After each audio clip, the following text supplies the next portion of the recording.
Hello viewers on bonin nila pha tun nila pha na zong phan ma sanga ene ki thu piunu ki kim gu chon gu mangpi thil jo si an pu do hi je na chu aman zong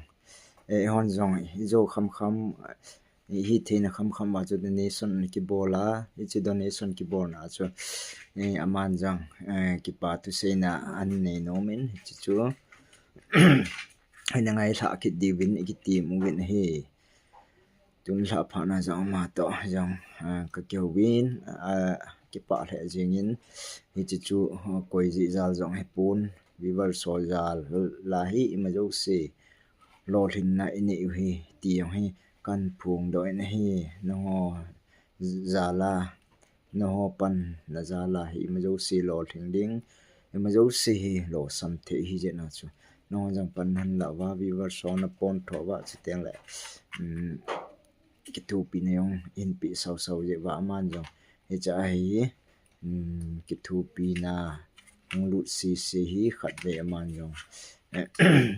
cái pa thu se to go ma as ten aman jong a ki pa na thil pi na ni ho yong phun do na an nei no min a chai ni ge innovate pi ki divin ki ti mo en he tun ama haulim na le ki pa thu se na ho na ngai khom tau te Sapiana ka umna lamka kaprang mo so phaya ka umhin ke ma kamin kikim ho ki mahina ka ina ngo cha ho in ka thil ei chom chai pi nunga ke ma thasit na le ka na ho vegetables kan sei sa 6-7 kitin na ke fana aman jong kom chan ho cha ei punama ma jing na hi de in pi in vegetable na bol pi nge tin ke pa in achong na ama aku na he tia he lungsi na ki thopi na ang umin hin lungsi na ki thopi na zala chu tam hi long le ki thopi hin pom long le ki thopi achuta le e lungsi zo si chunga ka ki pa ke ni lungsi naw chu pathin na lungsi naw le na photo naw hi aji chu pham ti le ke ma kyong hi ti dinga kan ki gelpon ni lo ipile pi ke sofa ipile pi iti hamang ka hepo ale phat ke tol dong zui ti taw ten na ke yong hi ta bang hun deng ka hepon ho jong hi chi ta bang youtube channel la hello hoi la la ma ne mu do jong ka ta san po na no na ta san po ale tua thilin hin thot ho chu ka sen sa te kan ke pi aya tere mo men chu plastic amen amen han veng yo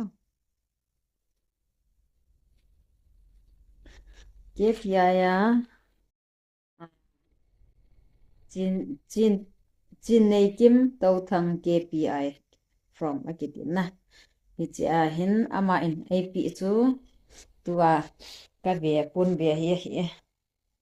chi pun ve hi in ka va de kyong ki dai ma in ka fa ki pa achu ta le sei sa gur pa zong ka ki pa na chunga ipijin am ti le na pon pan na le na phat na ho jang hi ka mu in na zong na lung thom hau in ani chu ke ma wang le ham hi tan tin mo na sa in achu ta le zu ta bela like comment share e bot pi ho jong ai lung si zo si chunga kyang na bon ke ba ka lung si su ke ka photo su ke ani chu ke man ke pa na se di hilang ami chang cha chu tam ta a hi ji chen tam ta chu kan se zo lo the jong ke ma ai ngai lo si le ka li so ka nap so ka liang wa ya ai lung sin ho zo si za bo na pathimina ka lung sin nin a bo na pathimina ki pa thu ka se ke ma he thu se la sang ka thim pon hi jong le tua chang kha chang ni ka hen se do hi a ki pa lung le akilung se ki futun ho he aman zo he thime ti nei san pi deu chu pa pathimena kan ti ma he aji chu pi ham ti le ke yong lunggel sang ta ta le lunggel hasana ki nei jin tu chung di tu nini sung si si hi e ta ho ti ki thing le ba ta ho kam hin na ka ti ki thing ta ho ipi ka ya la ipi ka sa ipi ke ti ram til an thelo tu don thelo se nai ta kom lunggel jang ke lo ka changa ka cha to ka chena hi tai ke bol ho chu gu cha chun ipi bol ngan lal nei them na silang sa ya ho achan chau kam ki jengka ong se ya ki thole hi tia chu ale si sam cha ho so da ha ka la ki hilanga ho ka koi ki le ko chunga hi chi ka koi na achun an ki la ki na ga ni ve na chu si sam cha ho so video ka la am nan yong le nei lung si naw hi athupi piana ki hi akipa e ki pa thu in se ti nei ne san pi de wa loi le gol te zo se ne me ka chan khom pi han lang wasal ai ngai lu do se na chung wa pa pathin na lung si naw le na ngai naw long lo ben na koi pi ho no ke ma chan tan te ole